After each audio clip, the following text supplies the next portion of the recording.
welcome to Lauren Reed Color. In today's video, we are going to be continuing our page in Mythomorphia by Kerby Rosanes, and we are currently working on the Mystical Mountains page.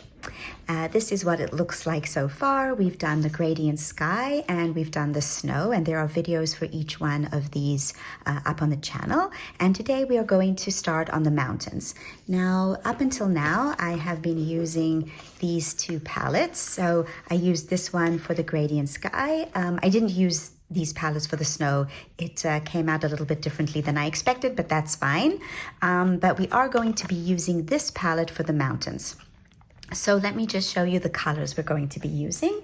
All right, so I'm going to be using a combination of Derwent Inktense, Derwent Graphitint, and one Neocolor 2.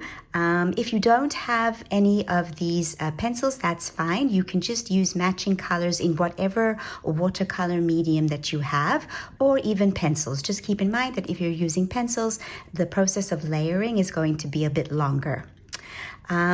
Also, it could be that once we put down the Inktense and the Graphitint, if we like the effect, we might do only minimal shading on the mountains with pencils. And if it really comes out nicely, we might not do any shading at all. We'll have a look. Depends on what effect we get. Right, so in terms of the colors, as I was saying, I tried to match it as closely as possible to Sarah Renee Clark's palette. So we've got a neutral gray, we've got dark mink, and crimson. Now this crimson is actually not on the palette here. So for example, the neutral gray actually matches Payne's gray. The dark mink is this color in the rose quartz, and the crimson is a slightly pinker version of this rosy brown mid-tone. But in the Graphitint, the juniper and the port actually match this palette really well. So the juniper is this rose quartz color, and the port is the rosy brown color. And we're going to use the Neocolor 2 for the dark salmon. So it's Neocolor 2 salmon. Right, so the salmon is only going to be used for the shadow areas of the snow. Right, so let's see what we get. Right, so the first thing we need to do is determine our highlights and our shadows. So this sun is our light source, which means that there will be a highlight on this side of the mountain and this side of the mountain. This side will be in shadow and this side will be in shadow, and we will go along across the page like that. In order to achieve the look that I'm going for, I'm going to be using 3 different shades. So port is going to be my light tone, and it's going to be near to the highlight. This part of the mountain where I'm going to have the snow, I'm not going to put any of these colors right now. We're going to put the Neocolor 2 there. So as I said, port will be our lightest tone, followed by dark mink as the shadow, and then neutral gray for the darkest shadow. Now, if you don't have the port in the Derwent Graphitint, but you have the dark mink, then you put a light layer of mink as your highlight. Then go in with 2 layers or 3 layers of dark mink as your shadow, and then the neutral gray as your deepest shadow. If you're using pencils, you do exactly the same thing. You find your lightest shade for the highlight, then the mid-tone is the shadow, and then the darkest color is your shadow color. Okay, so that's what we're going to do, and so we're going to be starting with the port. All right, and I'm just going to be putting this color as my highlight area, as I said. So just very, very lightly, barely touching the paper really. And you can hold your hand, the barrel of the pencil further down to lighten up your pressure. Okay, so just a little bit into here as well, because we're going to put the dark mink on top. Okay, we're not doing anything here because we want the snow to be there. And so we go over here. Okay, very lightly, and you can deepen up your pressure just a little bit in the shadow areas. Okay, very lightly. Okay, also what we're going to be doing is we're going to be putting in each mountain and then activating immediately so that it dries as we're going along. And then when we come back and we want to shade some more either with the Inktense or pencil, this side will be dry already. So yeah, just a tiny bit over there. Okay, that's shadow. This is a little bit of a highlight, but this is really shadow area, all of this. Okay. I'm hoping we will get like pinkish grayish mountains. That's my goal. We will see. Okay, now we're going in with the dark mink. Okay, so that's 2130. And here we're putting it into the shadow. Kerby's even given us the shadow area. All of that. Okay, underneath these tree branches. Okay. Even a little bit up there. Here, if we want to, we can use this line as a crevice, so we can deepen it up a little bit. Okay, over here, not over there, because we don't want that to be darker. Okay, but here, this whole side is a bit darker because it's in the shadow.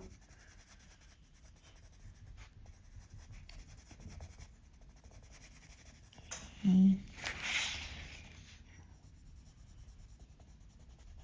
Here, all of this is darker in the shadow. Okay, and then our neutral gray, only in the shadow areas, so the deepest shadows underneath these branches, over here, here in this deep shadow.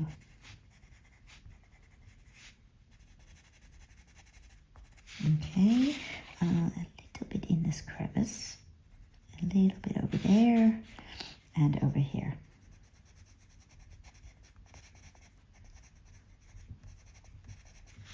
Okay, also remember you can always lighten up Inktense with white.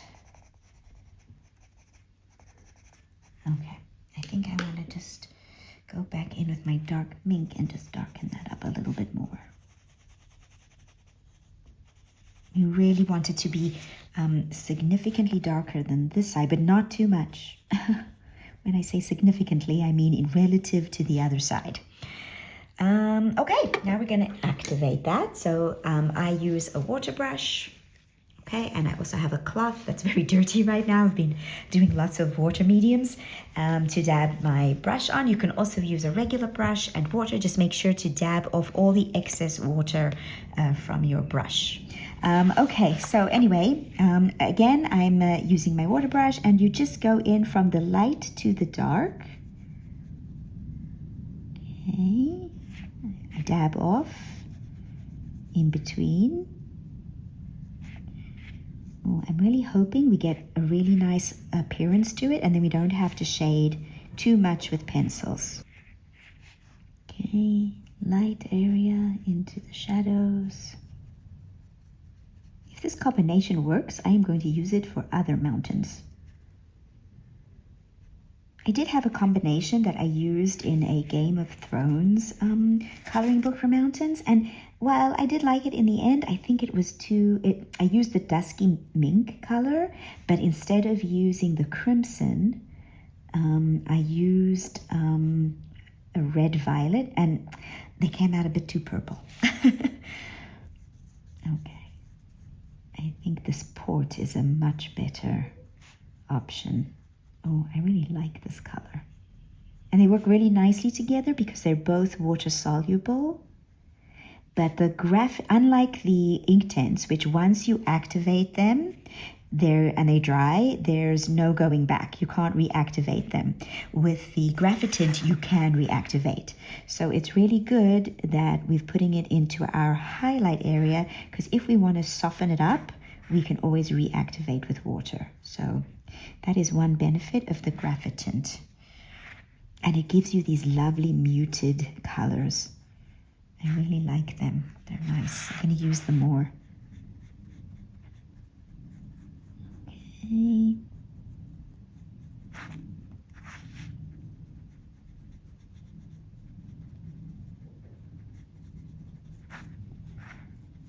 Okay, so that's that mountain. I can already tell that I like it. And now what I'm going to do is I'm going to move over to this one. We're going to let that dry, and while that's drying, we're going to do this one. So let me just move my page 1 second. Okay, so once again, we're going to leave this part of the mountain alone, okay, because we want our snow to go there.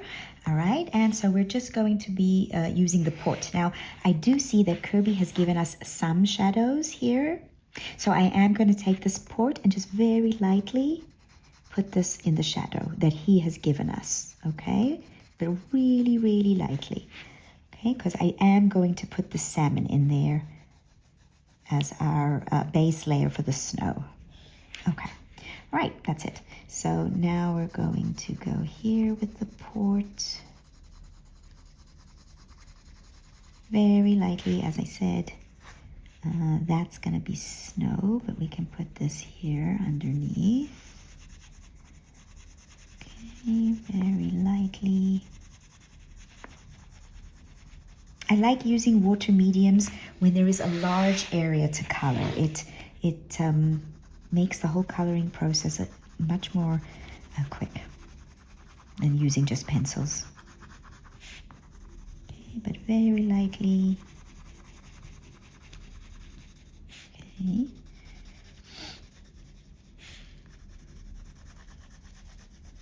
Okay, we can again do some crevises, a little bit darker there, even though we're going to put the mink there.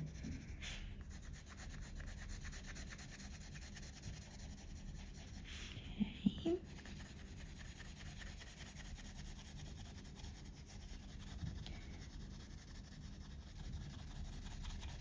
Okay, so remember this side of the mountain is in the shadow, so it's darker, okay? So you can put this port all the way up to the top there.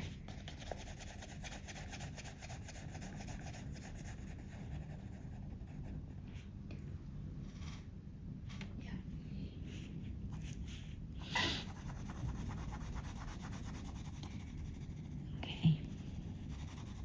All right. Yes, now we're going to... Now we're going in with the dark mink in our shadow area over there. Okay, here a bit more light.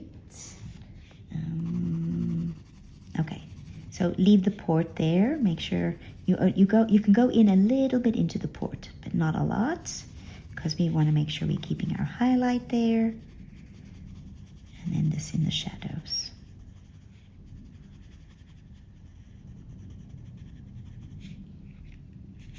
Here, do that.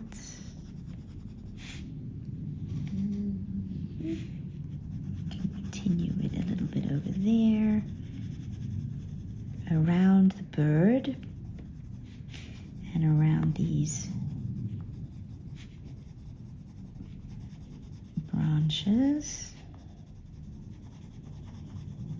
Right.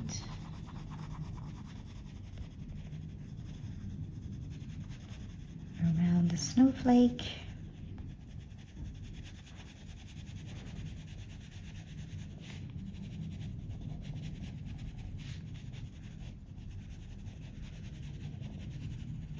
Okay, just a little bit over there. Here darker, because Kerby's given us some shadows. Okay. And then this whole area over here as well.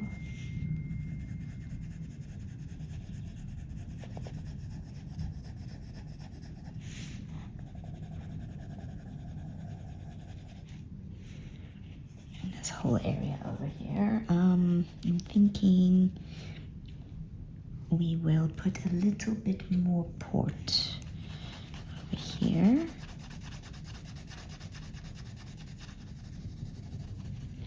And then the dark back with the mink.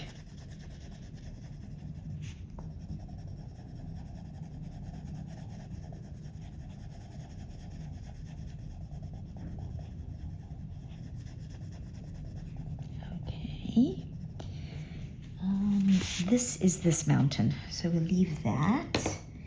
And now we're going in with our neutral gray for the deepest shadows.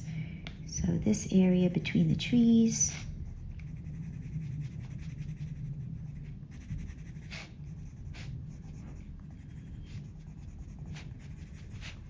Okay, and that's it.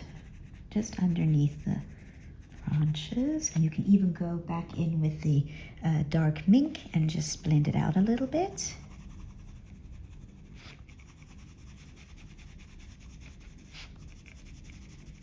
Okay, and here too, underneath the branches.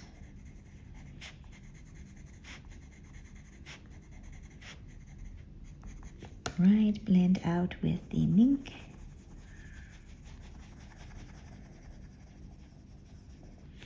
Okay. We can even, okay, I'm back in with the mink. I'm going to put a little bit more shadow underneath this bird.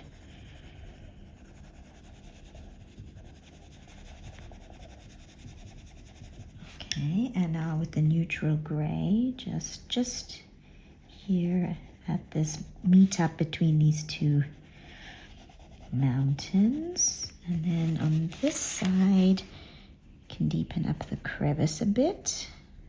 Neutral gray, leave that. That is also going to be a little bit of a highlight.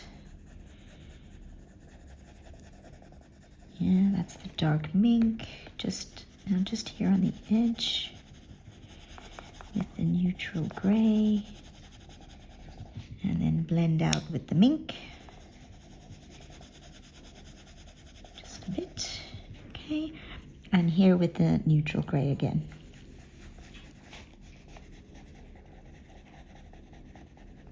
Okay, and blend. You can even make a bit of a crevice there. Okay, right. Now we are going to activate. So we're leaving this because that's our highlight for the snow. So just this bit. You can go here into this shadow area. And that's it.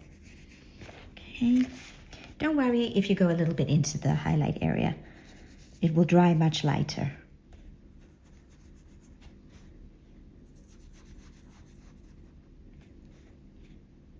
Okay, I keep dabbing on my cloth. Whenever you'd see me taking the brush away, that's what I'm doing. I always dab in between colors, so as not to get the darker color into the lighter color. When the two colors are meeting, you can try and blend them together with the water. That's fine. Like here, for example. Okay. I always recommend when you're using water mediums, use a light hand. You can always build up the color. But if you go in dark straight away, especially with Inktense, which dries permanent, getting it off is very difficult. You would have to use some sort of pencil on top to lighten it up. Okay.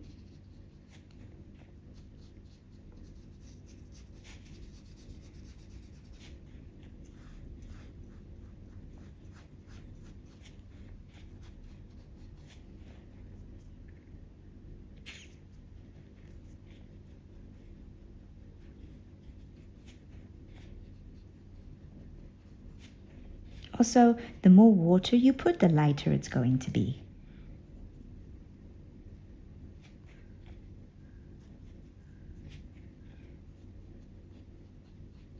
You can work the Inktense a little bit if it's still wet.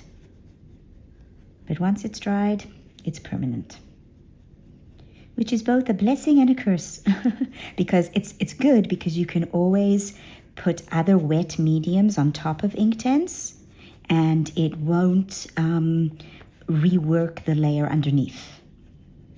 But it's a curse in the sense that if you want to rework it to, you know, make a gradient or something like that, it's virtually impossible. I have found that if you use Inktense on watercolor paper, You can sort of get it to move a little bit once it's dry, but you have to have watercolor paper. It's not going to do that in coloring books. Okay, 1 second. I think I need to move my paper just a minute. Now, keep in mind that is our highlighted side. This is our darker side. Okay, so just start there.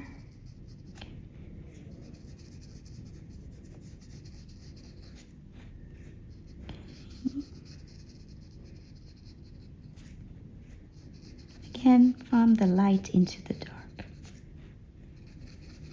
Now, I had a little bit of streakiness here. If you use circular motions, you will get rid of those streaks.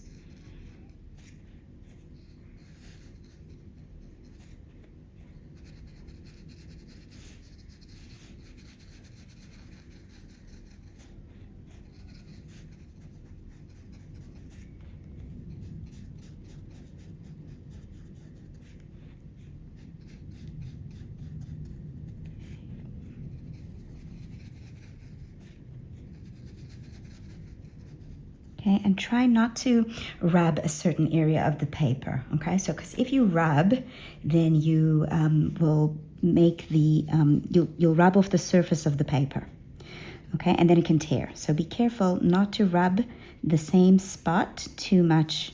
You can always, you know, go in later with pencil and fix up any issues.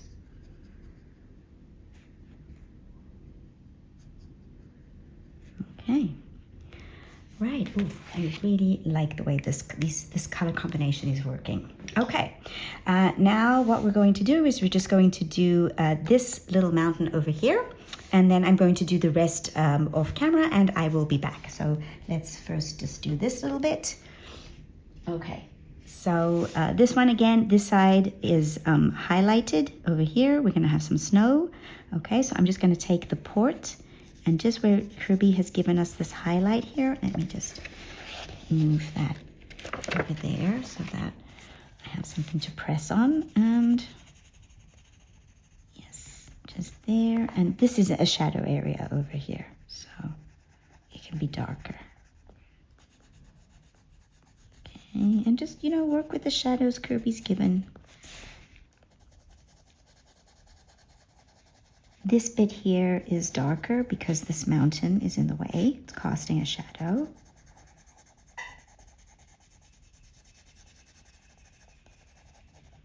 Okay, but this bit is lighter. Okay, and we can make a crevice. So you just darken up this area over there. Okay, now dark mink. Just in the shadow areas.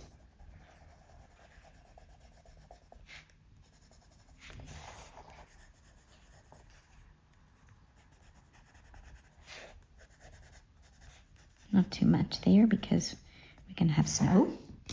And then the neutral gray, just in the deepest shadow. So over there, along this, there, there, and there.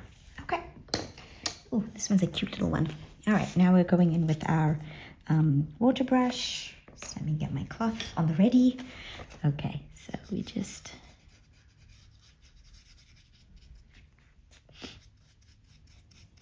This side can be darker because it's in the shadow.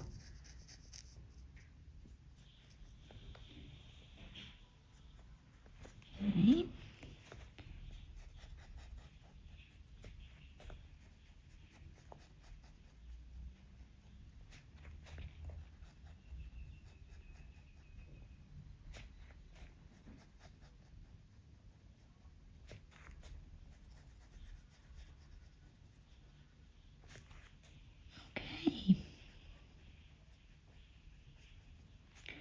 Right, now I'm just going to let this dry. I'm going to do the other side of the page, and then I will be back, and we will see once it's dried how much shading with pencil we want to do.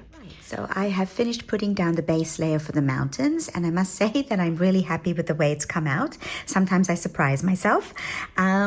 in person, they do look a little bit more grayish pinkish than they do on the camera. And I'm going to do some shading, but really a small amount, because I like the effect that I've gotten with the Inktense and I don't want to ruin it. So I'm only going to do minimal shading in the shadow areas. And I'm also going to put down the salmon neo color too for the snow. So that's what we're going to do next. I'm going to start by putting in the salmon, I think it's salmon. Yeah, salmon from the Neo Color 2s onto the snow, because I want to get this pinkish yellowish color for the snow on the tops of the mountains. So I'm just going to do it really lightly in the shadow areas next to the trees. We're leaving the peaks white. So it's only going to be in the shadow areas. Okay, and also on this one. Really lightly. This side can be a bit darker because it's on the other side from the sun. Okay.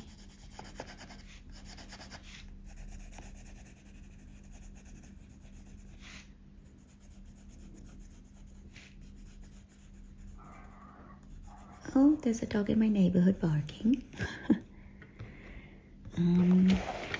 Okay. Here.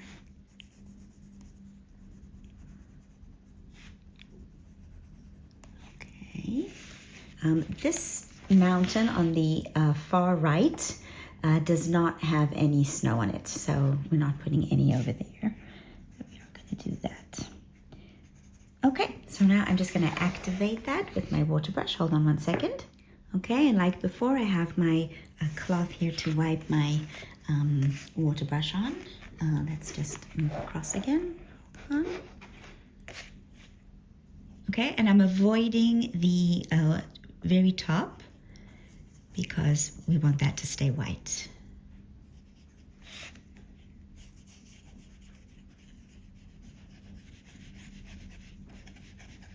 Okay. It will also be made whiter with acrylic paint and with white Prismacolor. Just like with the blue snow that we did. Yeah, we want to stay away from our highlights. Okay, I think that's it. Now we're going to let that dry. And while that's drying, we're going to shade the rest of the mountains. Right, so while that is drying, I am going to start shading the mountains, and for that I'm going to be using 4 colors. So I'm going to be using 90% warm gray, black raspberry, clay rose, and white, and I am only going to shade the deepest shadow areas because I want to keep these highlighted areas that the Inktense has given me, because I really like the effect that I've gotten there. Okay, so we're actually going to start with the mid-tone, okay? And I'm only going to be putting it, yes, in the shadows. So here.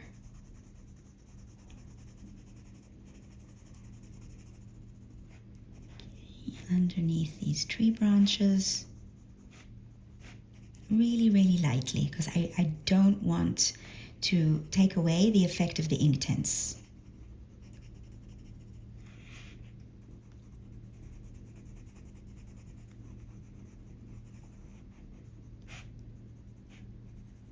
Okay, with the warm gray 90, only in the deepest shadows.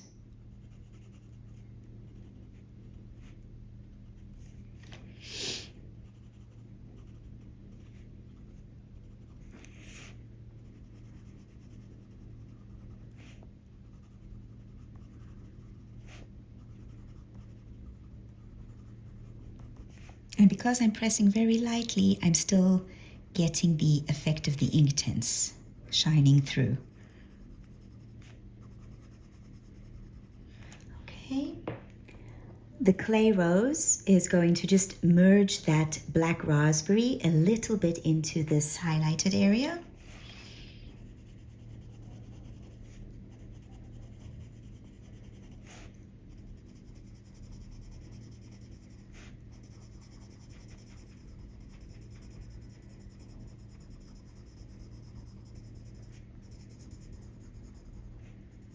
not a lot at all.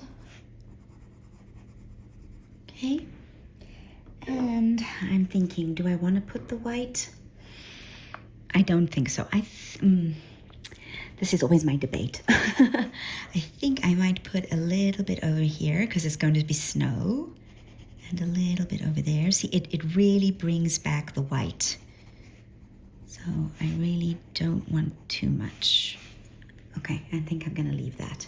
Yes, because I want to keep the effect of the ink tints.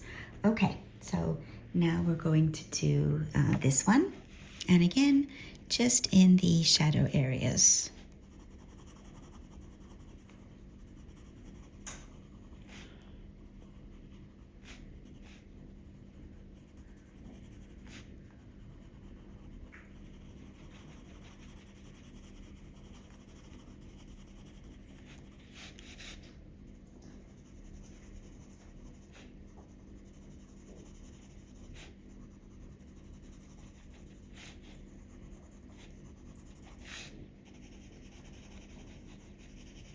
You can even make use of the lines that the ink tints has given you.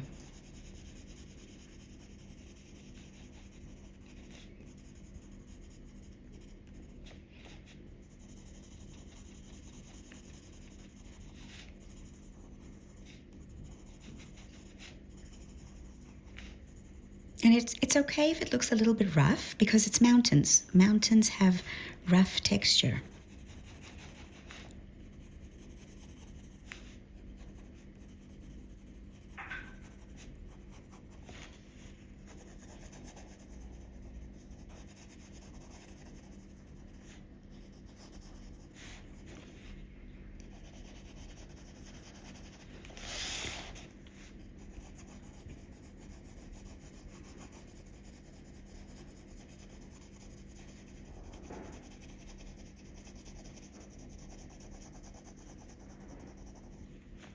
Okay. The warm gray 90 in the deepest shadows.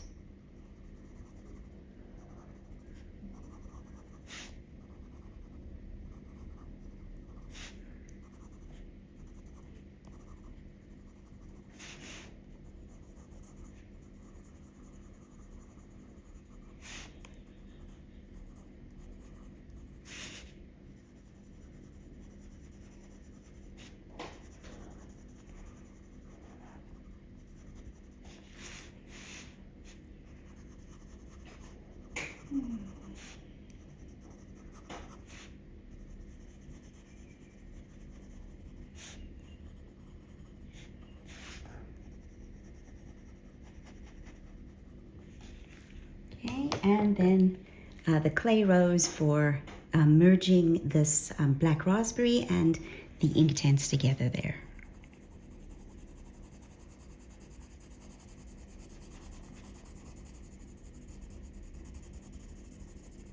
Again, make use of some of the staining that the ink tints has given.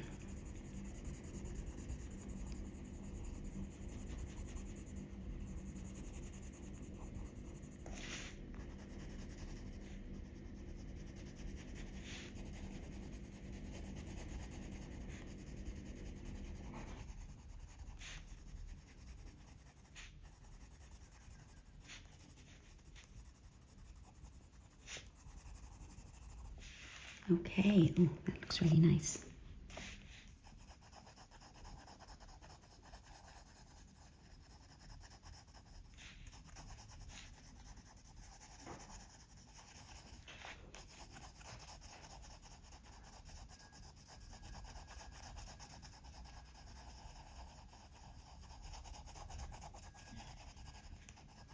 Okay. Okay, so now what I'm going to do is I'm just going to do the rest of the mountains in exactly the same way, and then I'll be back and we will do the snow at the top. I have a feeling that everything that I just did was off camera. I apologize, but I'm going to explain again everything I did on this mountain for this mountain. So basically, I go in with the Deco Peach, and I just put this in the shadow areas again. Okay. You can go over the Neo color, salmon color that you put down before. Okay, and then with the Deco Yellow, very, very lightly, I'm holding my pencil right down the barrel because I want only a touch of this color. Yes, just to show that the sun is shining on the mountain. And now I go in with my Langwao calligraphy gel pen in white. I just make sure that it's flowing. Okay, and I just put this down on top. Okay.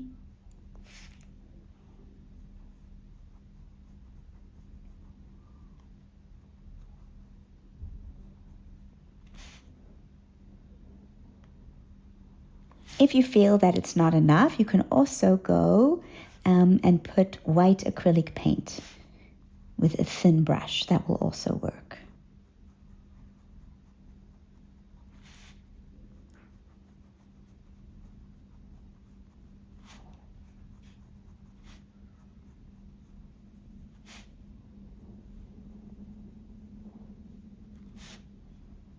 And you can put in the embellishments that Kerby has given us as well.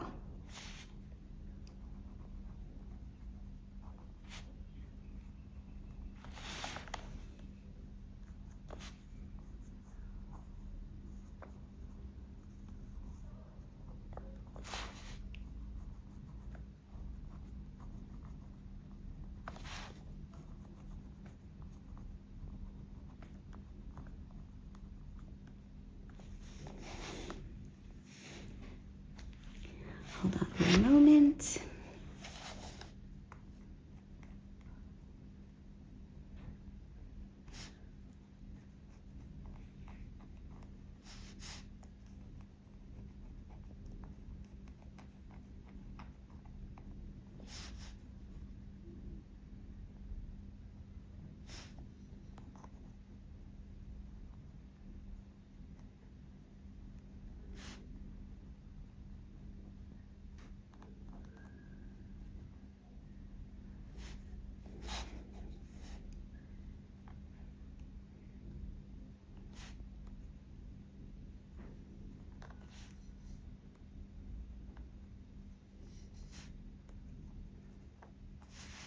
Okay, so there you have it. Let me just zoom out for a second so you can see the two mountains together. So I am just going to continue doing all of that for all of our other mountains, and then I will be back to show you the final result. And there you have it. So I have finished the mountains, and I put in the lines for the snow.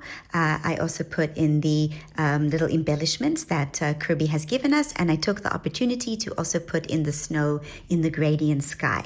So if you watched the first part of this color along, you know that I said that I like to do the large elements on the page first. So we've done the sky, the mountains, and the snow, and next we're going to do these trees. And in the last part, we will do all the other small elements on the page and the river. I'm going to try to get sort of like a sunset glow onto the river. We'll see if we can do that. All right, so thank you so much for joining me, and I hope that you enjoyed this video. Stay tuned for the next part. Bye for now.